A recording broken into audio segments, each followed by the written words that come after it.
Hello everyone, welcome back to the channel. So आज हम हिंदी आरोह बुक क्लास 12 के चैप्टर नंबर 2 पतंग, जिसके लेखक है आलोक धनवा, पढ़ने जा रहे हैं।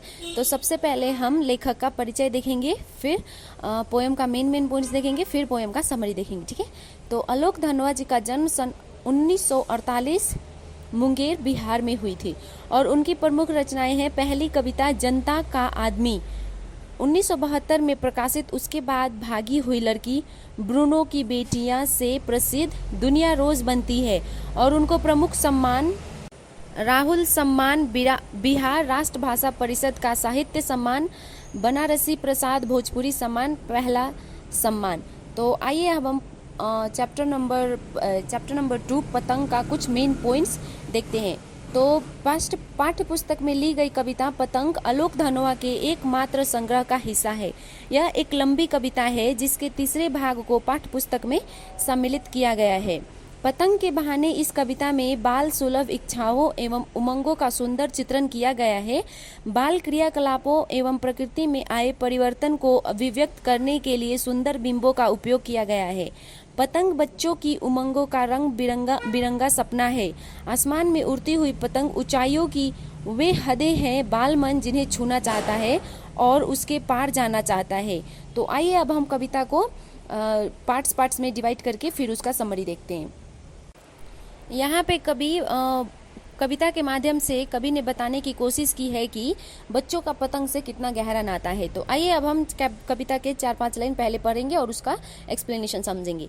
तो ठीक है। तो सबसे तेज बौछार गई, भादो गया सवेरा हुआ, खरगोश की आंखों जैसे लाल सवेरा शरद आया, पुलों को पार करते हुए अपनी नई चमकीली साइकिल तेज चलाते हुए, घंटी बजाते हुए, जोर जोर से चमकीले इशारों से बुलाते हुए पतंग उड़ाने वाले बच्चों के झुंड को। तो यहाँ पे दिए हुए पंक्तियों में कवि कहते हैं कि सावन और भादो का महीना बीत गया, यानी जून जुलाई अगस्त था ना, सावन भादो बीत गया है। उसी के साथ ही तेज बारिश का मौसम भी बीत गया है। सावन भादो में बहुत तेज बारिश होती है तो वो भी बीत गया है। चूंकि सावन भादो के महीनों में आसमान पर अधिकतर बादल छाए रहते हैं, इसलिए सूरज की किरणें धरती पर कम पड़ती है। सावन भादो जो होता है वो बहुत पानी का सीजन होता है, बारिश का, तो उसमें आसमान बादलों से घिरा हुआ होता है, तो उसमें सूरज की किरणें धरती पर कम ही पड़ती है।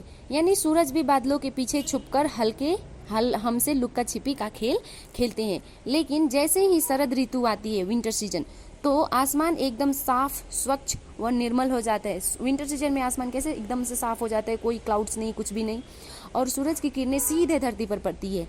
उस वक्त कवि को ऐसा महसूस होता है कि जैसे कि अंधेरी रात बीत गई हो और सुनहरी सुबह हो गई हो। और शरद ऋतु की उस सुहानी सुबह में आकाश में छाई लालिमा को देखकर ऐसा प्रतीत हो रहा है जैसे वो खरगोश की लाल लाल आँखों को, अर्थात शरद ऋतु में आकाश में छाई हुई लालिमा खरगोश की आँख की भांति लाल दिखाई दे रही थी। ठीक है। तो पिछले साल की शरद ऋतु से इस साल की शरद ऋतु के आने तक बीच में कई और ऋतुएं भी आई और गई। ठीक है। तो एक विंटर सीजन पिछले साल गया और फिर विंटर सीजन आने वाला है, तो बीच में कितने सारे सीजन से आते हैं ना, वही बात करनी है यहाँ पे। कवि ने उन सभी ऋतुओं को पुल का नाम दिया है। और शरद ऋतु में दोपहर के समय जब आसमान में सूरज की किरणें चारों ओर फैल कर एकदम चमकीली दिखाई देती है तो कवि को वो किसी साइकिल की भांति प्रतीत होती है। इसलिए कवि कहते हैं कि शरद ऋतु किसी छोटे बच्चे की तरह कई सारे पुलों को पार करते हुए, अपनी चमकीली साइकिल को तेज चलाते हुए और साइकिल की घंटी को जोर जोर बजाते हुए पतंग उड़ाने वाले बच्चों के झुंड को अपनी चमकीले इशारों से बुला रहा है, मानो जैसे कह रहा है कि मौसम एकदम सुहाना हो गया है, इसलिए तुम पतंग उड़ाने के लिए अपने घर से बाहर निकल आओ। ओके। तो कविता का नेक्स्ट पार्ट देखते हैं। चमकीले इशारों से बुलाते हुए और आकाश को इतना मुलायम बनाते हुए कि पतंग ऊपर उठ सके, दुनिया की सबसे हल्की और रंगीन चीज उड़ सके, दुनिया का सबसे पतला कागज उड़ सके, बांस की सबसे पतली कमानी उड़ सके, कि शुरू हो सके सीटियों, किलकारियों और तितलियों की इतना नाजुक दुनिया।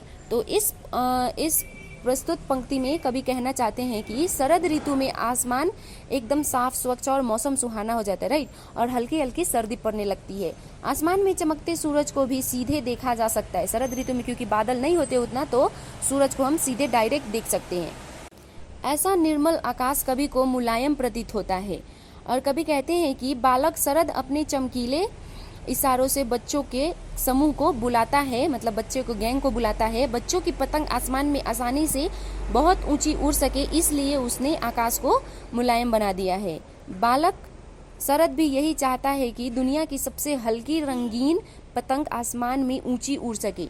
दुनिया के सबसे पतले कागज और बांस की सबसे पतली कमानी, यानी जो पतंग में लगा होता है ना बांस की पतली सी कमानी, उसको कमानी बोलते हैं, बड़ी पतंग आसमान में उड़ सके। और पतंग उड़ाते समय प्रसन्न से इधर उधर भागते हुए किलकारियाँ, यानी जिसका जितना पतंग उड़ता है उतना ज़्यादा चिल्लाते हैं ना, हू करके सीटी बजाते हैं। तितलियाँ उड़ती है, तितलियाँ चंचल बच्चों की एक नाजुक सी दुनिया शुरू हो सके, यानी आसमान में उड़ती पतंग के साथ साथ बच्चों भी अपनी बाल सुलभ कल्पनाएं के साथ आसमान में उड़ सके।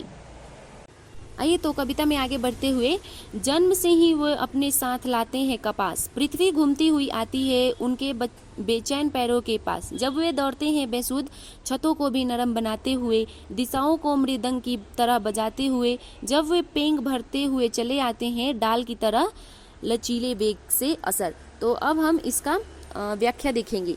तो यहाँ पे दिए गए पंक्तियों में कभी पतंग उड़ाते बच्चों का दौड़ना, भागना और खुशी से उछलना देखकर उनकी तुलना कपास के साथ करते हुए कहते हैं कि जिस तरह कपास मुलायम और शुद्ध सफ़ेद होती है, ठीक उसी प्रकार बच्चों का मन व भावनाएं भी स्वच्छ, कोमल और पवित्र होती है। राइट, बच्चे सबसे भगवान का रूप मानते हैं ना, तो उसी का कंपैरिजन करते हुए, अर्थात बच्चे जन्म से ही अपने साथ निर्मलता, कोमलता लेकर आते हैं और जब वो पतंग के पीछे भागते हैं तो कभी को ऐसा लगता है जैसे कि उनकी निर्मलता, कोमलता को छूने पृथ्वी भी घूम घूम कर उसके पास आ रही है।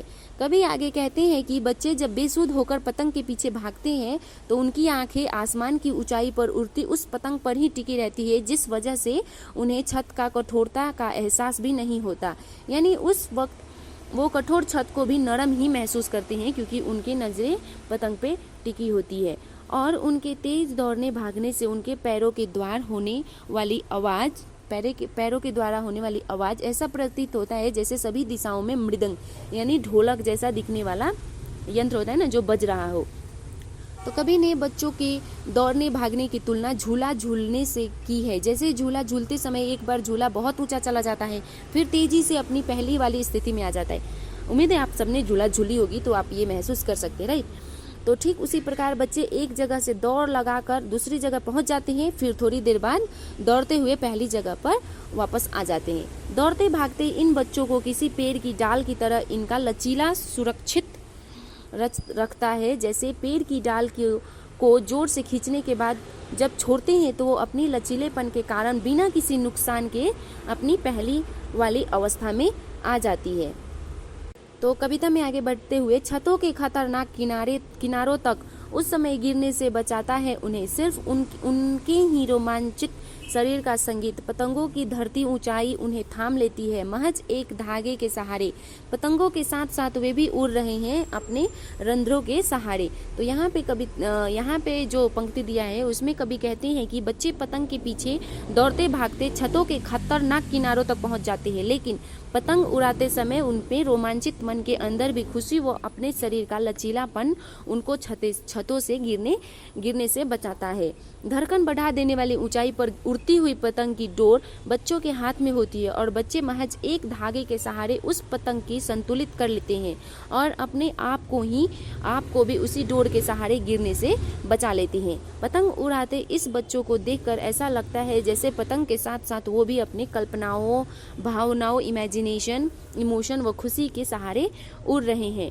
तो कविता में आगे बढ़ते हुए, अगर वे कभी गिरते हैं छतों के खतरनाक किनारों से और बच जाते हैं तब तो और भी निडर होकर सुनहले सूरज के सामने आते हैं। पृथ्वी और भी तेज घूमती हुई आती है उनके बेचैन पैरों के पास। तो यहाँ पे दिया हुआ पंक्ति में कवि कहते हैं कि पतंग उड़ाते हुए जब कभी ये बच्चे छत के किनारे से नीचे गिर जाते हैं और बच जाते हैं तब उनके मन आत्मविश्वास यानी कॉन्फिडेंस और से अधिक बढ़ जाता है। उनके अंदर से डर खत्म हो जाता है और वो दुगने उत्साह, साहस व निर्दयता के साथ अगले दिन सुबह फिर से छत पर आकर पतंग उड़ाने लगते हैं। फिर तो ऐसा लगने लगता है जैसे दौड़ते भागते बच्चों के चारों ओर पृथ्वी और तेजी से घूमने लगी। तो यहाँ भी हमारा पतंग का चैप्टर ख़त्म होता है। उम्मीद करती हूँ आपको ये चैप्टर्स समझ में आए होंगे एक्सप्लेनेशन। तो अगर वीडियो पसंद आ रहे हैं तो वीडियो को लाइक करें। एंड हाँ, आप में से किसने अभी तक आप रियल में पतंग उड़ाया है या सिर्फ देखा है फिल्मों में, टीवियों में, तो देखने वाले को नहीं, अगर आपने सच्ची में उड़ाया है तो कमेंट बॉक्स में बता दें कि आपको पतंग उड़ाते समय, आपको मतलब पतंग उड़ाते समय आपको कितने मज़े आते थे, या आपने सच्ची में पतंग उड़ाए हैं कि नहीं उड़ाए हैं, प्लीज़ कमेंट बॉक्स में लिखें। एंड अगर वीडियो पसंद आ रहे तो वीडियो को लाइक करें, चैनल को सब्सक्राइब करें। मैं आपसे मिलती हूँ अपने नेक्स्ट वीडियो में। Till then bye bye, take care.